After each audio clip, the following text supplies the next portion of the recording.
우리 인생은 시험과 그리고 역경의 연속입니다. 때때로 그 시험은 하나님께로부터 오기도 합니다. 또 내 자신이 초래한 시험도 있습니다. 또 어떤 시험은 사탄이 우리에게 주는 시험이 있습니다. 우리 시험이 올 때마다 그 시험의 본질을 영적인 통찰력으로는 잘 분별해야 합니다. 그리고 우리는 영적인 긴장에 우리는 허리띠를 졸라매고 우리는 반드시 그 시험을 통과해야 합니다. 그 시험에 담겨있는 우리의 영적인 본질을 잘 깨달을 수 있어야 합니다. 시험을 통해서 우리는 영적인 안목을 넓히는 여러분 되시길 바랍니다. 그래서 시험이 올 때 그 시험을 새로운 시각으로 바라볼 수 있는 그런 새로운 눈을 주시옵소서. 이렇게 기도할 수 있는 저와 여러분들이 되기를 바랍니다. 그렇지 않으면 우리가 지금 시험 때문에 믿음이 위협당하고 그리고 말로 다 할 수 없는 좌절감에 빠지고 문제가 담고 있는 그 중량감으로 우리가 넘어지고 쓰러지고 맙니다. 오늘 우리가 읽은 이 창세기 22장은 아브라함의 생애 가운데 마지막 신앙의 최고봉을 향해서 달려나가기까지 하나님께서 주시는 가장 큰 시험입니다. 아브라함이 겪은 시험 중에 가장 견디기 어려운 시험처럼 보입니다. 그러나 하나님의 구원의 역사 속에서는 이 본문의 말씀은 매우 중요한 위치를 차지하고 있습니다. 사실 아브라함의 일생은 시험의 연속이었습니다. 그러나 오늘 본문에 보면 아직도 하나님께서 아브라함에게 시험이 남아있다는 것을 보여주고 있어요. 아브라함으로 하여금 통과하기를 원하시는 또 하나의 시험이 아브라함에게 기다리고 있어요. 우리 인생도 마찬가지죠. 여러분과 저의 인생에 하나님은 계속 시험을 주셔요. 시험을 허락하셔요. 시험을 통과하기를 원하세요. 우리의 인생에 하나님은 불같이 우리를 연단하시기도 하고 또 역경을 허락하시기도 하지만 우리로 하여금 그 시험을 이길 수 있는 믿음의 사람이 되기를 원하세요. 믿음이 증진되기를 원하세요. 시험에 나타난 우리 하나님의 교육적인 의도를 우리는 깨달을 수 있어야 합니다. 그리고 시험이 올 때 그 시험에 담겨져 있는 하나님의 선한 목적을 깨닫고 믿음으로 시험을 반드시 극복하는 여러분 되시기를 축원합니다. 사실 이 본문은요, 문제투성이의 본문이에요. 수많은 해석상의 문제를 안고 있습니다. 하나님의 약속의 자녀로 이삭을 주셨어요. 그런데 그 아들로 하늘의 별과 같이 그리고 바다의 모래같이 큰 민족을 이루겠다고 약속하셨어요. 그런데 그 이삭을 주신 하나님께서 그 이삭을 번제물로 드려요. 번제물, 완전히 타서 인신제사와 같은 무서운 번제물이에요. 그럼 하나님은 무정한 하나님이신가요? 오늘 이삭의 아버지 아브라함도 이상한 사람이에요. 아브라함은 소돔과 고모라로 하나님의 심판을 받자 눈물로 필사적으로 매달며 중보기도를 하지 않습니까? 그런데 어찌 자기 아들을 번제의 제사로 드리라는데 간구도 하나님께 매달리지도 간청하지도 않을까요? 이건 지나친 맹목적인 순종이 아닌가요? 이삭도 이상한 사람이에요. 이삭이 아브라함과 함께 모리아 산을 갈 때는 그는 이미 장성한 청년의 나이입니다. 그는 아버지가 불과 장작은 준비했지만 제물을 드릴 그 번제물이 보이지 않아요. 그래서 눈치를 챘는지도 모르죠. 그래서 아버지에게 묻습니다. 아버지, 양은 어디 있습니까? 그런데 그 건장한 아들이 번제물로 드려지는 그 순간에 그는 전혀 반응을 하지 않아요. 이 본문이 이상한 본문이에요. 하나님의 모순되고 지나친 요구, 그리고 아브라함의 맹목적인 순종, 그리고 이삭의 너무나도 순진무구함, 이 모든 것이 이 본문을 쉽게 해석하도록 놔두질 않아요. 철학자 키에르케고르라는 분은 이 본문을 해석하면서 아들 이삭을 제물로 드릴 수 없는 그 아브라함의 한계 상황은 인간의 실존적 고뇌이다, 이렇게 해석하고 있습니다. 이런 딜레마에서 인간은 고뇌하고 갈등하며 비탄에 빠진다는 거죠. 오로지 하나님의 구원의 손길만이 이 문제를 해결할 수 있는 관건이 된다는 거죠. 우리가 그러면 이 본문을 아브라함의 실존적인 고뇌가 가득한 인간의 얘기로 우리가 이 얘기를 해석한다면 이 얘기는 인간의 얘기로 전략하고 말이에요. 우리는 이 본문을 어떻게 해석할 수 있을까요? 모든 성경에는 본문이 있습니다. 본문을 우리 영어로는 텍스트라고 하는데, 텍스트라는 것은 무언가를 소통할 목적으로 쓰여진 것을 텍스트라고 합니다. 그러면 이 본문이 나타난, 창세기에 나타난 저자의 의도는 무엇일까요? 창세기 본문에 무언가 창세기 저자의 의도가 담겨져 있지, 우리의 인생에도 하나님이 우리를 지으신 하나님의 의도가 있어요. 인생도 일종의 텍스트예요. 우리의 인생도 일종의 본문이에요. 우리의 선천적인 기질, 부모, 그리고 우리의 인생의 여정길을 통해서 우리의 경험으로 만들어지는 우리 자신이 인간의 텍스트예요. 인간의 문서예요.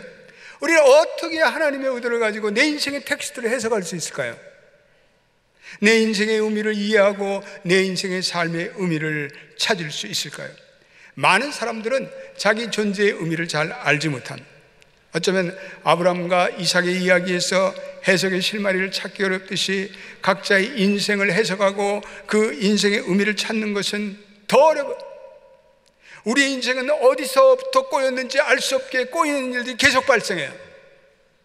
인생을 살다 보면 문제가 계속 터져요. 그리고 어쩌면 그렇게 문제가 꼬여서 나타나는지, 시험이 찾아오고 문제가 발생, 한 문제 해결하면 또 다른 문제가 닥치고 문제의 파도가 연속적으로 우리 인생에 밀려와요. 우리는 그때 우리의 인생이, 야, 이거 무질서한 인생 아닌가? 우리 이 인생이 이게 무슨 인생이람? 유명한 옛날에 가수 최희준 씨가 인생을 나그네 길이라고 비유하며 노래를 불렀죠. 인생은 나그네 길, 어디서 왔다 어디로 가는, 구름이 흘러가듯 떠돌다 가는 길에 정일랑 두지 말라, 미련일랑 두지 말라. 인생은 나그네 길, 구름이 흘러가듯 정처 없이 흘러서 간다. 이 노래를 좋아하시는 분들 계시죠? 그럼 우리의 인생이 정처 없이 흐르는 구름과 같은 그러한 떠도는 허무한 인생인가요? 우리의 인생이 아무렇게나 구겨져서 던져지는 휴지 조각 같은 인생일까요? 어떻게 보기에는 아브라함의 인생이 정처 없이 아무런 의미 없이 흘러가는 무의미한 떠다니는 인생처럼 보입니다. 그러나 하나님께서 아브라함을 보실 때 그는 갈 바를 알지 못하고 미지의 세계로 나아갔다고 그렇게 말합니다. 그러나 창세기를 읽어가면서 어느 날부터 우리는 점점 깨닫게 되죠. 아브라함은 그러한 무계획적인 정처 없이 살아가는 그러한 나그네 인생이 아니라는 사실을 깨닫게 됩니다. 아브라함의 인생은 철저히 하나님이 준비하는 인생. 아브라함의 인생은 철저히 하나님이 앞서서 아브라함의 인생을 준비하고 계셨어요. 우리 2절 한번 읽어보겠습니다. 2절 말씀. 시작. 여호와께서 이르시되 내 아들 내 사랑하는 독자 이삭을 데리고 모리아 땅으로 가서 내가 내게 일러준 한 산 거기서 그를 번제로 드리라. 이삭이라는 이름 앞에 봐요. 내 아들, 너 외동아들, 내 사랑하는 독자 이삭을 데리고, 이 독자 사랑하는 내 아들 삼중적으로 묘사되어 있어요. 이 말씀을 보면서 우리는 얼마나 아브라함이 이삭을 사랑하는지, 100세 낳은 자식이에요. 아브라함이 사라의 인생의 최대의 기쁨이에요. 아브라함이 유일한 상속자예요. 더구나 이스마엘이 없는 상태에서 그는 아브라함의 유일한 소망이요 기쁨이에요. 그런데 그 이삭을 번제로 바치라고 해요.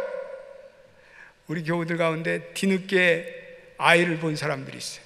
뒤늦게 얼마나 그 아기를 애지중지하는지요.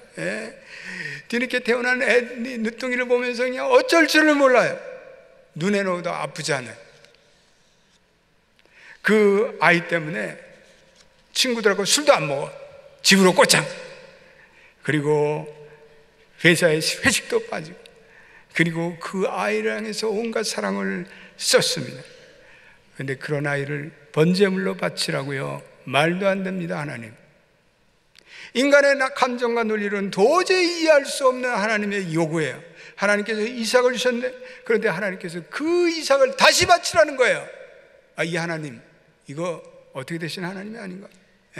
그것도 번제물로 활을 다 태워서 제도 남기름없이 인신제사로 드리라니요. 그 외동아들이 성장하기도 전에 죽어버리면 하나님의 약속은 어떻게 되는 거예요? 하늘의 별같이 바다의 모래 같은 하나님의 약속은 어디에 간 거예요? 다시 데려갈 자식이면 25년 동안 뼈 빠지게 기다려야 해서 자식을 낳을 필요가 뭐가 있고, 아브라함이 하나님께 대들 수가 있어요. 하나님이 원망할 수가 있어요. 하나님을 거절할 수가 있어요. 심한 원망에 빠져들 수 있어요. 눈물로 하나님께 탄원할 수 있어요. 그런데 오늘 본문에 보면은 한 번도 아브라함은 그러한 하나님께 원망하거나 탄원했다는 그러한 이야기가 나오질 않아요. 오늘 우리 3절을 한번 읽어보겠습니다. 3절도 읽어 시작. 아브라함이 아침에 일찍 일어나 나귀 한 장을 지우고 두 종과 그의 아들 이삭을 데리고 번제에 쓸 나무를 쪼개가지고 떠나 하나님이 자기에게 일러주신 곳으로 가더니, 아브라함은 하나님의 말씀을 듣자마자 그날 아침에 일찍 일어나, 그리고 하나님의 명령에 철저히 순종, 지체하지 않아요. 아브라함의 순종은 마지못해서 하는 그러한 피동적인 요소가 전혀 없어요. 그는 아브라함과 함께, 이삭과 함께 아브라함은 하나님이 명하시는 그 산으로 나아가는 것을 볼 수가 있습니다. 오늘 아브라함이 3절에 번제에 쓸 나무를 쪼개가지고, 여러분 번제할 나무를 쪼개는 아브라함의 심정 이해하세요? 이삭을 번제물로 바칠 각오로 나무를 쪼개면서 그는 수많은 상념이 오고 갔을 거예요. 그의 모리아의 행은 마치 예수님의 십자가의 길을 방불케 해요. 누가복음 9장 51절에 예수님께서 승천하실 기약이 참에 예루살렘으로 향하여 올라가기로 결단하시고, 십자가를 바라보고 예수님 올라갔어요. 그의 굳은 결심을 깨트릴 수가 없어요. 아브라함도 마찬가지죠. 우리가 예수의 제자로 살아가려면 우리의 그 예수의 제자의 목표는 모리아산이에요. 십자가의 길이에요. 우리가 예수를 따르며 굳세게 걸어갈 우리의 믿음의 여정길이 있는데 그것이 모리아산이고 십자가의 길입니다. 오늘 4절에 보니까 제3일 길이라는 말이 나옵니다. 약 부엘세바에서 모리아산까지 70km예요. 보통 어른들의 걸음으로 3일 길이에요. 그 기나긴 여정의 시간 동안에 아브라함은 무엇을 생각했을까요? 아브라함은 불과 장작을 가지고, 그리고 이 아들 이삭과 함께 걸으면서 그의 마음속에 무슨 생각이 스쳐갔을까요? 백세 얻은 아들의 죽음을, 처참하게 번제물로 바쳐지는 아들의 죽음을 생각하며 몸서리 쳤을 거예요. 또한 하나님의 약속도 왔다 갔다 했어요. 아브라함이 일시적인 흥분에서 모리아산을 향해서 떠났다면 그는 그 행로에서 아마 마음을 바꿀 수도 있었어요. 2박 3일의 여정길을 연기할 수도 있었어요. 우리의 생에도 돌이켜보면 그러한 일들이 있었어요. 우리에게 하나님께서 가라고 하신 산이 있었는데 맨 처음에는 마음을 먹고 하나님 그러겠습니다, 여장을 챙기고 그리고 아침 일찍 출발했는지 몰라요. 그러나 하루 이틀 가다 보니까 이게 아니에요. 에이, 그만 돌아가지. Change my mind. 마음을 고쳐먹어요. 그리고 발걸음을 돌이킨 적도 있습니다. 지금 꼭 실행할 필요가 뭐가 있어? 좀 지나서 하지. 내가 좀 잘 살면 하지. 내가 형편이 피면 좀 열심히 교회 나오지. 내가 잘 되면 그때 좀 교회 섬기지. 연기한 적도 있어요. 그러나 아브라함은 이 본문에서 믿음과 순종의 마음으로 3일간을, 그리고 동요치 않고 하나님을 향한 헌신의 발걸음을 묵묵히 걸어가는 것을 볼 수가 있습니다. 여러분, 하나님께서 우리에게 원하시는 순종이 무엇일까요? 인색한 순종일까요? 마지못해 드리는 순종일까요? 한쪽은 이쪽에 한쪽은 저쪽에 놓으며 왔다 갔다 하며 마음이 바뀌는 순종일까요? 하나님은 우리가 마지막 소중히 여기는 우리의 헌신을 받기를 원해요. 하나님을 따르는데 방해하고 유혹받는 그 마지막의 장애물, 그걸 하나님께서는 모리아 제단에 올려놓기를 원하세요. 오늘 우리가 부른 복음성가에 나의 사랑하는 모든 것을 이제는 제단 위에 올려놓고, 여러분, 모리아의 부르심은 우리가 최종적으로 결단해야 할 우리의 절대적인 헌신과 충성의 제단이에요. 그럼 우리가 이 아브라함의 이 헌신과 충성이 도대체 어디에서 연이되어 오는 걸까요? 아브라함이 어느 날 또 그러한 믿음이 서로 떨어졌을까요? 아브라함의 순종을 응답을 우리 아브라함의 일생을 통해서 우리는 생각을 해봐야 합니다. 첫째로, 아브라함은 하나님의 방법이 인간의 논리와 이치를 초월한다는 사실을 경험적으로 알았습니다. 그는 100세, 그리고 그의 아내 사라는 90세에 아브라함을 얻었어요. 이삭을 얻었어요. 아마 그들은 어떻게 이 나이에 경도가 끊어지지도 한참 끊어진 이러한 나이에 자식을 낳을 수 있는가 따졌던 사람이야. 살아는 심지어는 내가 자녀가 있으리라는 그 말씀에 피식 웃으면서 하나님, 내 나이에 무슨 아기를 낳는다고요? 하나님도 웃기셔요. 하나님께 피식 웃으며 그러한 하나님을 의심했던 사람입니다. 그런데 하나님께서 그 모든 불가능한 상황에 이삭을 낳게 하셨어요. 초월적인 은혜를 경험하게 하셨어요. 하나님이 바치라고 명하는 이삭의 존재 자체는 바로 하나님의 차원이 인간의 차원과 다르다는 명백한 증거였어요. 그렇습니다. 우리가 확고한 체험에 우리의 믿음을 둔 신앙은 하나님을 향한 능력의 또 다른 차원으로 우리를 경험하게 하고, 그로 말미암아 또 하나님을 더 섬기게 되고 믿음의 선순환이 일어나요. 그래서 하나님이 우리의 이성과 우리의 지혜를 뛰어넘는 분이라 기억해야 돼요. 유명한 종교개혁자 마틴 루터는 이 본문을 해석하면서 하나님이 이삭을 바치라는 그 비상식적인 명령을 하는 것은 도저히 인간의 지성이나 철학으로 이해할 수 없다. 또 한 걸음 나아가서 이 명령을 순종하는 자에게 하나님께서 더 큰 은혜로 좋은 것으로 말하시는 여호와의 일에 역시 인간의 이성으로는 받아들일 수 없는 부분이 있다. 놀라운 축복이다. 시험하고 동시에 예비하시고 준비하시는 그 하나님의 이중적인 역설성이야말로 하나님이 하나님 되시는 진정한 모습이다. 이렇게 해석하고 있습니다. 하나님은 우리의 신학과 우리의 상식과 우리의 전통과 우리의 이해와 우리의 관습을 뛰어넘는 하나님의 역사를 하나님은 얼마든지 이룰 수 있습니다. 여러분 믿습니까? 하나님은 크고 무한하고 위대하신 하나님이에요. 할렐루야. 두 번째, 아브라함은 하나님의 주권을 인정했어요. 아브라함은 하나님이 어떤 분이라는 것을 그의 인생에 몇 번씩이나 목격했어요. 그의 생애 속에서 자기가 그렇게 거짓말을 쳐가지고 자기 아내를 속였는데 하나님께서 사라를 구원해 주셨어요. 소돔과 고모라에 나타난 하나님의 주권적인 권세, 자식과 땅의 약속을 통해서 하나님의 절대 주권성을 바라보면서 아브라함은 욥과 같이 주시니도 하나님이시여 취하시니도 하나님이시라는 믿음의 관점을 가졌어요. 주권적인 신앙을 했어요. 하나님이 주셨으니까 하나님이 다시 찾아갈 때 나는 아무런 원망 안 하겠다. 이런 하나님을 향한 주권적인 믿음을 가졌어요. 세 번째는 아브라함은 믿음의 여정 속에서 계속 하나님을 기쁘게 믿음의 산을 향해서 올라갔어요. 우리의 신앙은 계속 앞으로 나가야 돼요. 우리의 신앙이 중단, 정체가 없어요. 뒤로 빼거나면 빼가지 신앙은요 정체가 없어요. 전지나 아니면 빼기예요. 여호와의 산으로 계속 올라가면 올라가고 하나님은 최고의 믿음의 산으로 우리 모두가 올라가기를 원하세요. 그래서 우리가 하나님이 가라고 하는 그 산에 가면 또 하나님이 가라고 하는 또 다른 산이 기다리고 있어요. 우리는 믿음의 마음으로 그 산을 향해서 나가면 하나님께서는 또 다른 산으로 인도하여 그 산으로 나아가기를 원하세요. 아브라함은 점점 높은 산으로 올라가는 정상의 시험을 마침내 믿음의 최고봉을 향해 나가요. 하나님이 저와 여러분들에게 나가기를 원하는 믿음의 최고봉으로 날마다 나가시는 여러분 되시기를 축원합니다.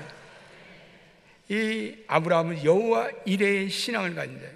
그는 기나긴 자기의 인생의 순례를 살아가면서 자신의 힘과 머리로 그 어려운 길을 때때로 극복하려고 해요. 때때로 거짓말도 하고 때때로 자기의 머리로 상식으로 하려고 하는데 안 돼요. 그는 정도 여부사나 많은 시행착오를 하게 됐어요. 그때 아브라함이 깨달은 건 이거예요. 하나님이 마련해 주시는 거룩한 도움이 인생의 최고의 해결책이다. 이런 믿음을 갖게 돼요. 따라서 합시다. 하나님이 마련하시는 거룩한 도움이 내 인생의 최선의 방법이다. 할렐루야. 여러분, 아브라함은 그걸 깨달았어요. 모든 궁극적인 해결의 방법의 근원은 하나님께로 오는 거예요. 아무리 몸부림치고 아무리 애쓰고 아무리 해도 안 되는 일은 안 돼요. 될 수가 없어요. 우리의 완전한 도움, 우리의 궁극적인 도움은 하나님만이 주셔요. 오늘 아브라함은 그 모든 자기의 인생의 현장 속에서 그것을 경험한 거예요. 그리고 하나님이 친히 준비해 주신다. 이 이삭을 바치지만 하나님은 무언가를 준비해 주실 것이다. 그래서 종들에게 이제 내가 번제를 드리고 아들과 함께 돌아오마, 그렇게 얘기한 거예요. 뭔가 아브라함은 뭔가 하나님의 그 친히 준비하시는 믿음에 대한 확신이 있었어요. 오늘 흥미로운 것은 이삭도 아버지 아브라함 못지않게 믿음을 가지고 이 믿음의 시련을 감당해요. 그래서 돌로 만든 제단이 세워지고 그 위에 나무를 벌려놓고 희생의 사지의 제물을 결박을 묶고, 그때 젊은 이삭이 그 늙은 아버지 휙 밀치면 아버지는 쓰러질 수가 있어요. 그런데 양처럼 아버지의 명령에 순종해요. 그런데 그때 나타나는 하나님의 음성을 이 이삭이 아버지와 함께 들어요. 할렐루야. 오늘 그 말씀이 13절 14절 말씀 한번 읽어보겠습니다. 시작. 아브라함이 눈을 들어 살펴본 적 한 수양이 뒤에 있는데 풀이 수풀에 걸려 있는지라 아브라함이 가서 그 수양을 가져다가 아들을 대신하여 번제로 드렸더라. 아브라함이 그 땅 이름을 여호와 이레라 하였으므로 오늘날까지 사람들이 이르기를 여호와의 산에서 준비되리라 하더라. 아멘. 이건 하나님이 준비한 예물이에요. 이 번제단에서 제일 필요한 것은 번제물인데 하나님께서 꼭 필요한 번제물을 하나님의 시간에 그 순간에 하나님은 친히 마련해 주세요. 이 번제물보다 그 시간에 필요한 것이 없어요. 하나님은 아브라함이 꼭 필요한 것을 채워줘요. 아브라함은 그 숲을 나무가지에 달려있는 수양을 보고 눈물이 픽 돌았어요. 가슴이 뻥 뚫렸어요. 그리고 하나님께서 준비한 수양을 번제물로 드려요. 그리고 그 이름을 여호와 이레, 하나님이 앞서서 준비한다. 그 하나님의 주권적인 신앙을 다시 한번 확인해요. 그렇습니다. 하나님, 우리가 순종할 때 우리에게 꼭 필요한 것을 허락하여 주실 줄로 믿습니다. 하나님은 하나님의 영광을 위해서 우리의 필요한 것들을 채워주세요. 여호와 이레의 축복은 바로 그러한 축복이에요. 여호와 이레의 축복 속에 나타난 아브라함의 믿음. 하나님께서는 아브라함아, 네가 네 아끼지 않는 독자를 내게 바치는 것 보니 네가 나를 경외하는 줄로 이제는 나도 확신하노라. 오늘 본문에 두 번이나 여러분 12절과 16절에 내 아들 내 독자를 아끼지 아니하였으니 이런 말씀이 나와요. 이거는 아브라함의 믿음이 하나님께 인정받는 믿음이 되었어요. 오늘 하나님께서 그 네가 내 말을 순종하였음에 내가 이 복을 주노라. 오늘 하나님께 꼭 준비한 예물을 이 아브라함이 받았을 뿐 아니라 여호와의 사자가 하늘로부터 두 번 아브라함을 부르며 아브라함을 열방의 축복의 아버지로 세워주세요. 16절로부터 18절 읽어보시죠. 축복의 대서사시예요. 같이 읽어보세요. 시작. 이르시되 여호와께서 이르시기를 내가 나를 가리켜 맹세하노니 내가 이같이 행하여 내 아들 내 독자도 아끼지 아니하였은즉 내가 내게 큰 복을 주고 내 씨가 크게 번성하여 하늘의 별과 같고 바닷가의 모래와 같게 하리니 내 씨가 그 대적의 성문을 차지하리라. 또 내 씨로 말미암아 천하 만민이 복을 받으리니 이는 내가 나의 말을 준행하였음이라 하셨다 하니라. 아멘. 내 아들 내 독자를 아끼지 않고 내게 바치는 그 절대 순종을 보았어. 이제는 너는 열국의 아버지가 되라. 모든 어두운 권세가 너를 해치지 못하고 너는 모든 민족의 복의 근원이 되어라. 사랑하는 우리 연합교회 성도들이여, 여러분들에게 그러한 복이 임하기를 주님의 이름으로 축원드립니다. 그런데 언더 컨디션, 조건은 우리 아끼는 것조차도 하나님께 드릴 수 있는 믿음의 삶을 하나님은 요구하고 있어요. 이삭을 번제로 바치는 하나님의 시험, 그리고 아브라함의 순종의 응답, 이것은 하나님과 아브라함이 함께 연주하는 이중주예요. 하나님만 연주하지 않고 아브라함이 함께 아름답게 믿음의 축복의 이중주를 연주하고 있어요. 우리 인생은 어디로 왔다 어디로 사라지는지, 그러나 허무한 인생이 아니라, 무질서한 인생이 아니라, 우리는 예수를 믿고 하나님의 주권적인 섭리로 믿음의 여정을 시작하는 그때부터 하나님은 우리의 인생의 길을 앞서서 준비하고 계세요. 그리고 우리의 믿음이 자라면서 그 믿음이 더 돈독해지고, 그리고 우리의 믿음의 정상에 향해 나갈 때 하나님께서는 자손의 만대의 복을 주시고, 그리고 하나님께서는 우리의 삶에 은혜를 베푸셔요. 여러분, 그렇습니다. 하나님은 우리의 인생을 준비하고 계세요. 우리는 또 준비하고 계실 줄로 믿어요. 그렇게 믿고 나가는 것이 우리의 인생의 진정한 우리의 인생 문서가 되어야 돼요. 1983년 단돈 3,000불을 들고 저는 미국의 유학길을 나섰습니다. 낯선 땅, 언어도 서툴고 모든 것을 알 수 없는 미래를 향해서 그 발길을 내렸어요. 김포공항에서 비행기를 타면서 저는 야곱처럼 기도했습니다. 하나님, 언젠가 야곱이 그 고향 땅을 찾은 것처럼 하나님, 저도 다시 이 고향 땅을 찾을 수 있게 해주세요. 제 삶을 이끄실 하나님께 제 인생을 맡깁니다. 그러나 그러한 믿음의 기도와는 달리 미국의 삶은 처음부터 순탄한 것이 아니었습니다. 많은 시행착오와 문제와 난관이 기다리고 있어요. 때때로 혼돈이 찾아왔어요. 때때로 절망감이 밀려왔어요. 그러다 어느 날부터 하나님께서 제 인생에 준비하고 계시는 제2의 인생의 드라마를 깨닫게 되었어요. 하던 공부를 중지하고 그리고 신학교로 들어갔습니다. 그리고 제 인생은 새로운 소명의 길을 걸어가게 되었습니다. 좋은 아내도 만났습니다. 아들도 주셨습니다. 새로운 모리아 길도 발견했어요. 새로운 모리아산, 소명의 길, 연합교회에서 지나가는 20년 동안에 하나님께서 연합교회 사역하게 하시죠.